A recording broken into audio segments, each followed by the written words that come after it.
भारत हमारे मामलों में हस्तक्षेप करता है।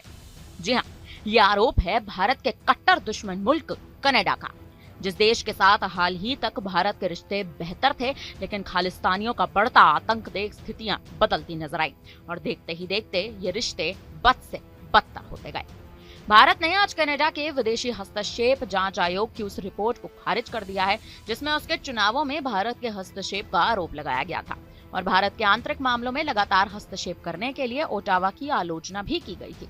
विदेश मंत्रालय ने एक बयान में कहा कि भारत के मामलों में कनाडा के हस्तक्षेप ने अवैध प्रवासन और संगठित अपराध का माहौल बनाया है। सीधे तौर पर कहें तो कनाडा ने यह आरोप लगाया है कि भारत अपनी हदें पार कर रहा है और कनाडा के निजी मामलों में दखलंदाजी कर रहा है।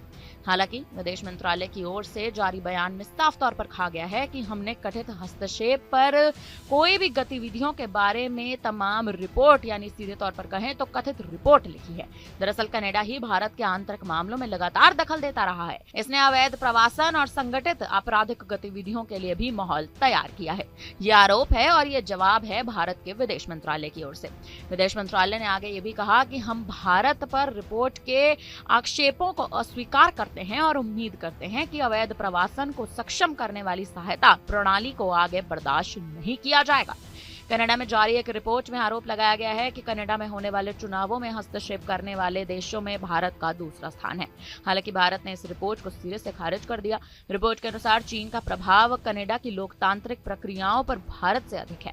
इस रिपोर्ट को मंगलवार को ओटावा में जारी किया गया। चीन और भारत के अलावा रूस, पाकिस्तान और ईरान पर भी हस्तक्षेप करने के आरोप लगाए गए। रिपोर्ट में यह भी कहा गया है कि भारत कनाडा के आंतरिक मामलों में हस्तक्षेप करने के लिए इंडो कनाडाई समुदाय और अन्य प्रमुख गैर इंडो कनाडाई व्यक्तियों को टारगेट करता है। वहीं 2022 में रिपुदमन सिंह मलिक की हत्या के आरोप में 24 वर्षीय आरोपी को बिना पेरोल के 20 साल की सजा सुनाई गई थी। टैनर फॉक्स को दूसरे दर्जे की हत्या का दोषी पाया गया था। ब्रिटिश कोलंबिया सुप्रीम कोर्ट के जस्टिस टेरेंस गुल्टेस ने न्यू वेस्टमिनिस्टर शहर में मंगलवार को ये सजा सुनाई है।